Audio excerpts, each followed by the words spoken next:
Olá, começa aqui o Saúde em Dia, o magazine diário do S+.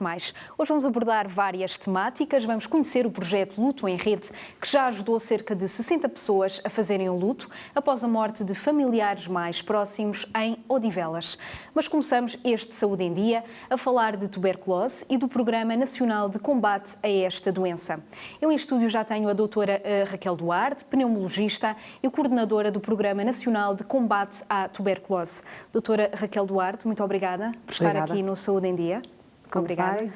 Vamos então falar um pouco desta doença que é infecciosa, transmissível e que afeta sobretudo os pulmões. Mas antes de falarmos de sintomas, de diagnóstico, qual o estado da mesma em Portugal? A tuberculose tem vindo a diminuir no país e tem vindo a diminuir também na Europa. Aquilo que temos vindo a assistir é uma diminuição consistente do número de casos de tuberculose, um pouco por todo o país, concentrando-se sobretudo nos grandes centros urbanos. O que é que nós verificamos? Há uma concentração da tuberculose associada a uma série de determinantes sociais e económicos. A forma como a pessoa vive, de facto, aumenta o risco de exposição à doença e aumenta o risco de, se estiver exposto, vir a estar infectado e vir, inclusive, a estar doente. Portanto, há uma série de condições, para além da característica do próprio micobactério, que faz com que haja um maior risco, quer de exposição, quer de doença. E a verdade é que os grandes centros urbanos concentram todas essas características. Maior densidade populacional, as pessoas vivem muito mais perto umas das outras, partilham as casas são muito mais densamente povoadas, os comportamentos de risco também são muito mais frequentes nos grandes centros urbanos, o consumo de álcool, o consumo de tabaco, o consumo de drogas, a pobreza, todos esses fatores estão associados a maior risco da exposição e maior risco da doença. E de acordo aqui com dados da Direção-Geral de Saúde, embora sejam de 2016, 18% das ocorrências foram em nascidos fora do país. Não, aquilo que nós sabemos, se nós olharmos para outros países com baixa incidência de tuberculose, aquilo que verifica é que a maior parte dos doentes são pessoas que vêm de países de alta incidência e ocorre poucos casos de tuberculose na população nativa. No nosso país não é isso que ocorre. Aquilo que acontece é que a maior parte dos nossos casos de tuberculose são nativos, são pessoas portuguesas nascidas em Portugal.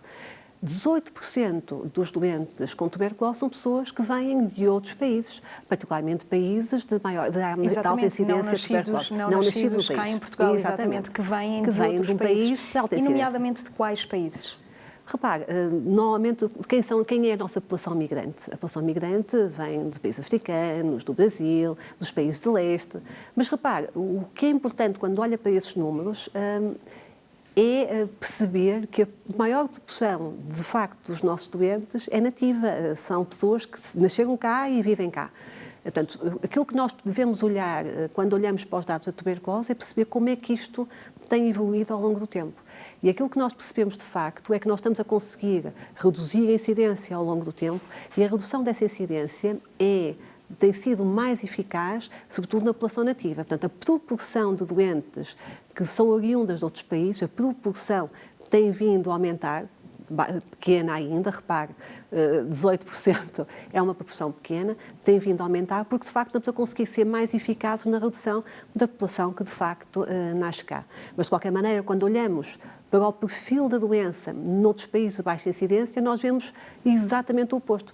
Noutros países, provavelmente, a proporção de doentes nascidos fora do país são de 80% e nativos são 20%, quando nós temos uma situação inversa. Vamos falar um pouco desta doença. Quais são os principais sintomas da tuberculose? Os principais sintomas da tuberculose são sintomas que habitualmente nós não valorizamos facilmente. Porquê? Porque são insidiosos. São sintomas que se vão manifestando ao longo do tempo de uma forma lenta e que são sintomas que habitualmente são associados a uma série de outras situações.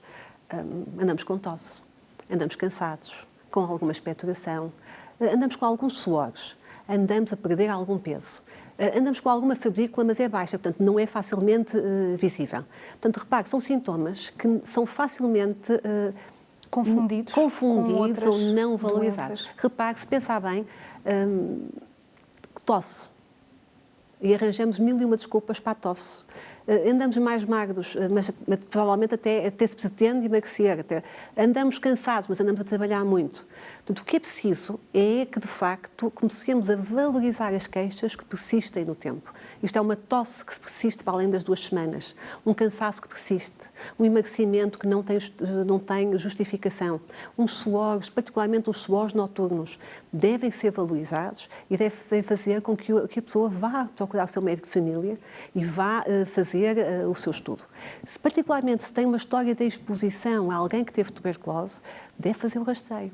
Porque na tuberculose nós conseguimos identificar uma infecção antes de haver doença, porque nem toda a gente é exposta fica infectada e nem toda a gente infectada fica doente, mas nós conseguimos perceber que a pessoa esteve exposta e ficou infectada através de testes sanguíneos e conseguimos perceber se a pessoa tem indicação para fazer tratamento preventivo, evitando que venha a ter tuberculose ativa. Este tipo de teste, este tipo de rastreio não é para ser feito indiscriminadamente, mas se houve uma história de exposição, a pessoa deve, de facto, fazer o rastreio. Se tiver sintomas, particularmente sintomas prolongados, deve procurar o seu médico, porque tem que fazer estudo. E o estudo da tuberculose é muito simples. Aquilo que exige é que, de facto, se pense nela, que o próprio médico pense na tuberculose, porque consiste basicamente numa radiografia de tórax e uma colheita de expectoração. Isto em situações, apesar de tudo, as mais frequentes. Porque um diagnóstico precoce é fundamental. É fundamental. Um diagnóstico precoce é a principal medida de prevenção.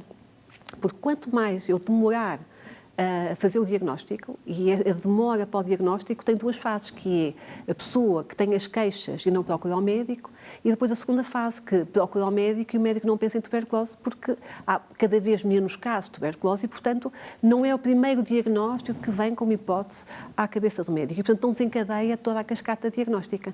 Ora, todo este espaço de tempo, a pessoa está a transmitir a doença, porque a tuberculose é uma doença que se transmite por via inalada. E é muito fácil transmitir, porque a falar, a tossir, a espirrar ou rir, as pessoas que têm tuberculose pulmonar, todas as vias aéreas, vão estar a transmitir aos seus contactos. E, portanto, o que é preciso, nesse espaço de tempo que as pessoas têm sintomas e não têm o diagnóstico, está a transmitir a doença. Ora, a principal medida preventiva, a principal medida de prevenção é identificar precocemente o caso, iniciar rapidamente o tratamento, de forma a cortar a cadeia de transmissão. Mas não é única. Porque, a par de outras medidas preventivas... A vacina, por exemplo? Não é propriamente a medida preventiva mais eficaz. A medida preventiva consiste, de facto, na detecção precoce e depois a segunda medida preventiva fundamental é a identificação das pessoas que estiveram expostas ao doente que teve tuberculose respiratória, rastreá-las, perceberem se estão doentes também, e, portanto, isso permite uma identificação precoce de caso, ou se têm uma infecção latente, isto é o estado em que a pessoa não está doente, não está contagiosa, mas tem lá um micobacterium que está num estado latente e pode, a alguma altura da vida, vir a desenvolver a doença. Ora, a segunda principal medida preventiva é identificar essas pessoas, fazer o tratamento preventivo, evitando que venham a desenvolver a doença. Agora, a questão da vacinação. A questão da vacina. Se nós quisermos eliminar a tuberculose do planeta, nós temos que atuar em 3 pontos. Identificar os casos precocemente, tratá-los, garantir que eles façam o tratamento até ao fim. O que também não é fácil, podemos conversar sobre o assunto. Garantir que eles façam o tratamento até ao fim. Identificar as pessoas expostas, infectadas e fazer-lhes tratamento preventivo, evitando que elas venham a estar doentes. E falta o terceiro pilar importante na eliminação da tuberculose, que é uma vacina. Vacina é essa que pudesse evitar a infecção, que pudesse evitar a doença se infectado, ou que pudesse ser um adjuvante da terapêutica. Ora, essa vacina, para ser eficaz, devia atuar pelo menos na prevenção da infecção ou da doença e deveria ser eficaz sobretudo na população adulta, que é a população que vai transmitir a doença na comunidade. Não temos. Porque esta vacina BCG é tomada em criança.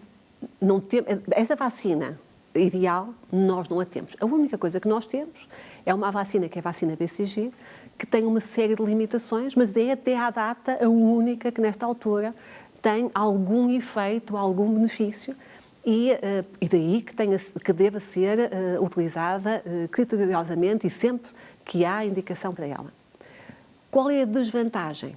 Não consegue atuar onde devia, isto é, não consegue evitar de uma forma eficaz a infecção, não consegue evitar, se a pessoa estiver infectada, a doença, aquilo que consegue é, se houver infecção e eu não tiver, o médico não tiver identificado a exposição e não tiver feito o tratamento preventivo, essa sim é uma medida eficaz, e se tiver havido evolução para a doença, pelo menos previne as formas graves da doença. Daí que, não sendo uma vacina que deva ser usada para toda a gente, pelo menos nas populações e particularmente na criança, porque aí é o grupo em que de facto ela tem benefício, porque ela o que vai prevenir é as formas graves da doença quando tudo o resto falhou. Aquilo que é importante é identificar adequadamente as crianças que têm indicação para fazer BCG, que são quem? São as crianças que têm maior risco de exposição inadvertida a um caso de tuberculose. Isto é, crianças que têm familiares oriundos de países de alta incidência, crianças que têm familiares que tiveram tuberculose, que estiveram um contexto familiar de maior risco de tuberculose, crianças cujos familiares têm comportamentos que os colocam numa situação de maior risco de exposição e de doença à tuberculose, nomeadamente consumo de drogas. Portanto, são essas crianças que podem estar expostas inadvertidamente a um caso de tuberculose, onde é mais possível falhar a identificação da exposição e, portanto, a evolução para a doença. Essas crianças devem ser vacinadas. E é preciso garantir que essas crianças são identificadas e vacinadas. Já voltamos aqui à conversa. A tuberculose em livro, esta doença dá o mote ao mais recente romance de Isabel Rio Novo. Vamos desfolhar A Febre das Almas Sensíveis com o repórter Tiago Belim. Estamos na Inspeção-Geral das Atividades em Saúde, em Lisboa, para acompanhar a apresentação de um livro que é um romance que tem a tuberculose como pano de fundo. E dificilmente poderia haver um local mais apropriado para a apresentação neste livro, ou não tivesse sido este espaço um dia o Instituto de Assistência Nacional aos Tuberculosos. O livro chama-se A Febre das Almas Sensíveis, a autora é a Isabel Rio Novo e nós vamos falar com ela. Porquê um romance onde existam várias personagens com esta doença, concretamente com a tuberculose em comum? É, no fundo, um retrato de época? Era algo muito presente na altura, uma doença muito presente na altura? Foi por isso? Incidentalmente acaba por ser um retrato de época, embora no início a minha ideia fosse mais... Quando comecei a pensar neste livro, e normalmente é assim o meu processo criativo, há uma série de ideias que se vão juntando. Eu já tinha uma ideia da tuberculose muito ligada ao conhecimento que tenho por razões académicas do século XIX e aquela ideia muito romântica de todos os poetas e todos os artistas, nomeadamente portugueses, mas não só, vítimas de tuberculose em idades muito, muito jovens. E, portanto, tinha essa ideia algo romântica da tuberculose, como a tal febre das almas sensíveis que atingia sobretudo os génios, as criaturas dotadas de uma sensibilidade especial. Depois, por casualidade ou por sorte, acabou por me vir ter às mãos uma história de família, através de um registro de um diário, de uma personagem que acaba por ser inspiradora de uma das personagens centrais do romance e que relata precisamente a experiência de doença e de internamento no caramulo de um familiar. Aí tudo começou a fazer sentido e tornou-se fio condutor da história, sendo que também há um nível narrativo que se passa na atualidade com uma rapariga que visita atualmente o caramulo. A maior parte dos sanatórios estão em ruínas e que vai recolhendo despojos e recolhendo também documentos que por lá encontra. Para terminar, Isabel, esta ligação entre, por um lado, literatura, por outro lado, medicina, parece-lhe de particular importância? É algo que gosta de explorar? Aconteceu agora? No meu caso concreto, aconteceu pela primeira vez agora. Ela é antiquíssima, como sabemos, não é? Desde as origens da medicina e da literatura que existem médicos, escritores e escritores médicos. Deve haver uma razão para isso. Possivelmente os escritores, enquanto à partida indivíduos mais capazes de mergulharem nos recônditos do seu ser, se calhar estarão mais habilitados para explicar determinados fenómenos, inclusive a experiência da doença. Por outro lado, os médicos são alguém que, em virtude do contacto com os doentes, em virtude do contacto com pessoas em sofrimento, podem desenvolver uma espécie de sensibilidade especial e por isso provavelmente há tantos médicos escritores. No meu caso foi a primeira vez que abordei um tema destes, mas é realmente uma ligação que tem dado bons e grandes frutos na literatura, não só portuguesa. E no seu caso serviu também para recuperar uma doença que hoje em dia acaba por ser um pouquinho esquecida, como é o caso da tuberculose. Uma doença esquecida, sendo que, no fundo, estamos a falar de uma doença que até há 6 décadas atrás vitimava milhares de pessoas, esquecida, mas que acaba, e isso tem sido a parte mais gratificante da experiência dos encontros com os leitores e das apresentações dos livros, é a quantidade de pessoas que vêm ter comigo porque tiveram um familiar, um avô, um irmão, alguém da família ou alguém muito próximo que esteve ou no Caramulo ou que esteve internado noutros sanatórios, muitas vezes vitimado pela doença, a prova de que muitas vezes também esta experiência era uma doença também socialmente mal vista devido ao perigo de contágio, que havia essa memória também recalcada, ou existe essa memória recalcada em muitas famílias, e as pessoas ao lerem o livro redescobrem também essa ligação emocional, até com uma parte das suas raízes com que já não tinham esse laço. A reportagem do Tiago Belim. Doutora Raquel, dados mais recentes de 2017 mostram que o número de menores com 6 anos com tuberculose aumentou quando a doença diminuiu em todos os outros grupos etários. A que é que se deveu este facto? Há várias causas que podem apontar para o aumento da tuberculose em alguns grupos etários. A tuberculose infantil causa-nos sempre alguma atenção em particular. Nós não queremos nenhum caso de tuberculose em crianças. Até porque a tuberculose em criança significa sempre que alguma coisa falhou no sistema. E o que é que pode ter falhado? A não identificação de um adulto doente, quer dizer que aquela criança esteve exposta a um doente adulto que a contagiou, não foi identificada precocemente a criança como exposta àquele caso, a criança não fez tratamento preventivo, a criança ficou doente. E quanto mais jovem for a criança, maior é o risco de ter uma forma de doença mais grave. E, portanto, o objetivo de qualquer programa de tuberculose é não ter nenhum caso de tuberculose em criança. Agora, estamos a falar de números pequenos.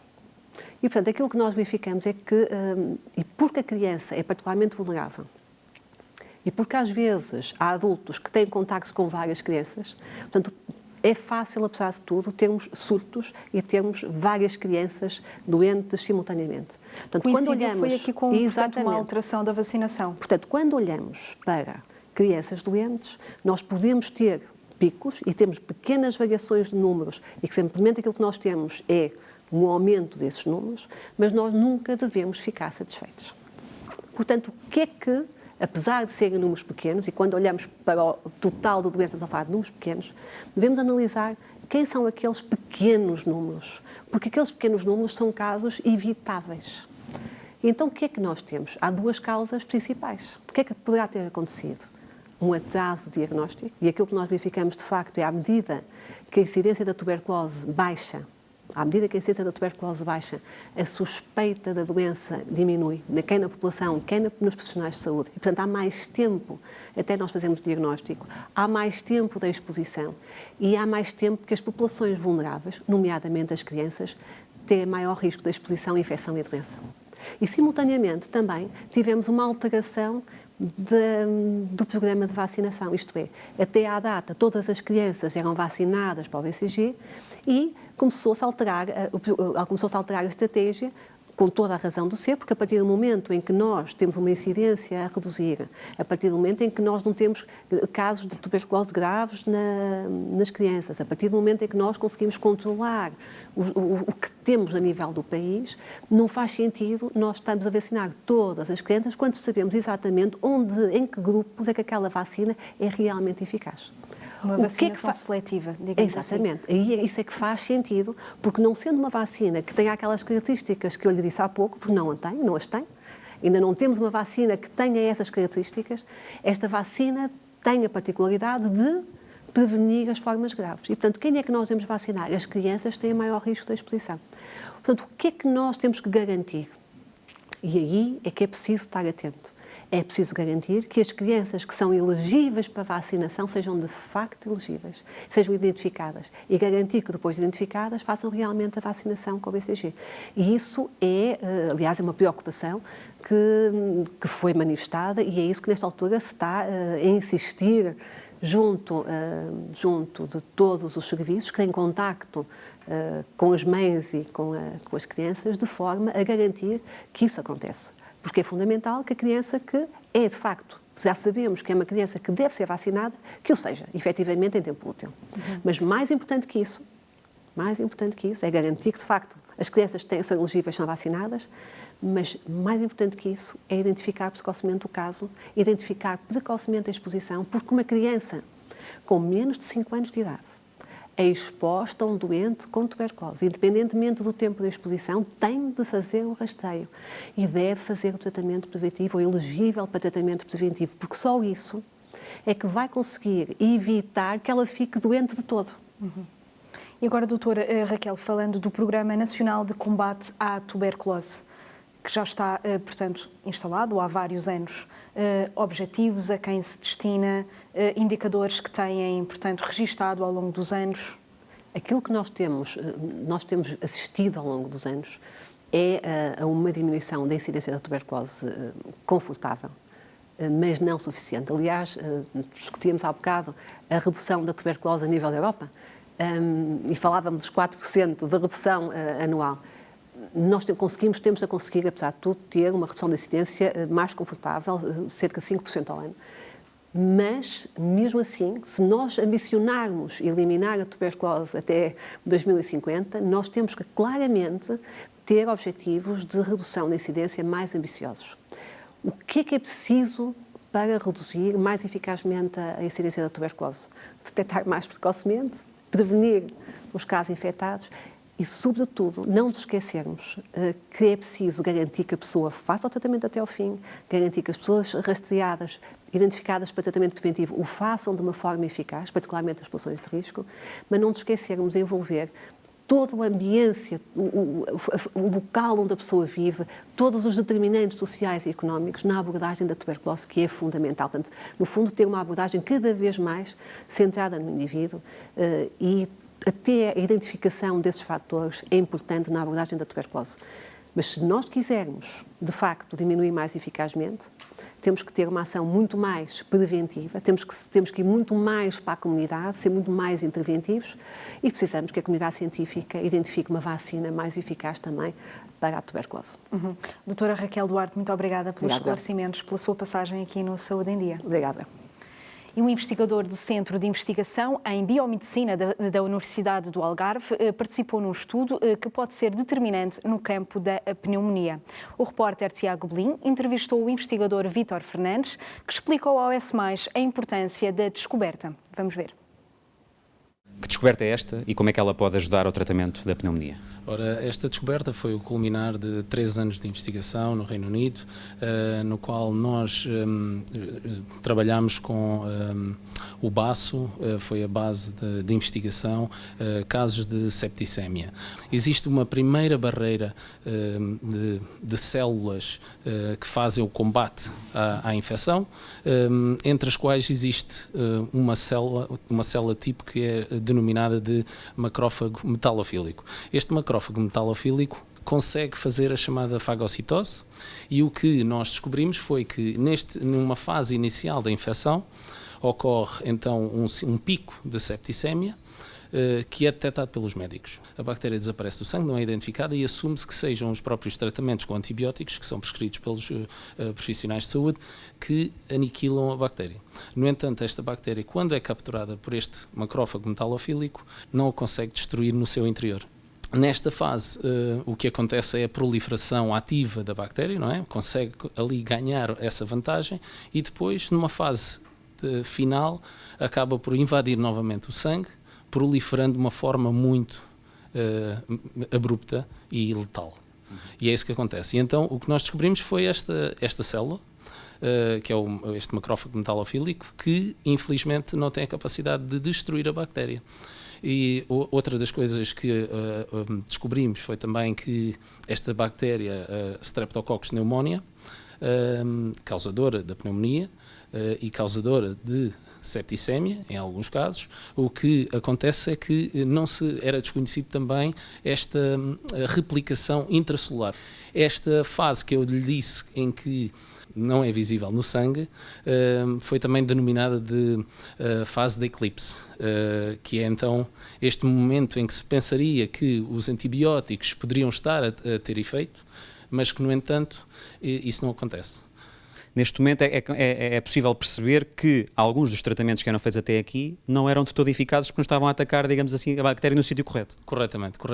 Então o que acontece, pois, a eficácia não era elevada. Porquê? Porque o grupo de antibióticos que era utilizado, que normalmente é utilizado, como é o caso da penicilina, não consegue penetrar o interior das células. E então, pois, esta descoberta irá, sem dúvida, apoiar os profissionais de saúde que têm mais esta informação agora de que existem estas células que realmente são incapazes de matar a bactéria, e então é necessário sim, se forem, por exemplo, a utilização de antibióticos que consigam penetrar as células. Ou seja, existem, por exemplo, os macrolídeos, este grupo de antibióticos está no mercado, pode ser utilizado, ou seja, é simplesmente uma vantagem a nível de informação também. Não é tanto uma questão de encontrar um novo antibiótico, mas sim de utilizar aqueles que são mais adequados. Exatamente, isso é uma das formas, é utilizar antibióticos de uma forma mais eficaz, ou seja, outro grupo de antibióticos ou em combinação. A alternativa seria, obviamente, outro tipo de fármacos, porque há pessoas que não podem, por razões de alergias, etc., até porque, tal como se sabe, cada vez é mais multirresistência a antibióticos por parte deste tipo de bactérias. E daí ser necessário a utilização de fármacos, por exemplo, um bloqueador destas células, como nós utilizamos em laboratório, mas obviamente que é necessário ser feito à escala industrial. O que é que nos separa da descoberta até à implementação nas pessoas? O que separa é muito curto e isso é benéfico para pacientes que estejam em situação crítica de hospital. Sem dúvida que aqui é o conhecimento, o abrir através dos mídias, através da publicação. Esta publicação, obviamente, que as pessoas ligadas à parte científica acompanham, e nesta revista ainda mais, como se prevê, não é? A Nature tem uma saída enorme e tem impacto mundial e temos tido uma receptividade enorme.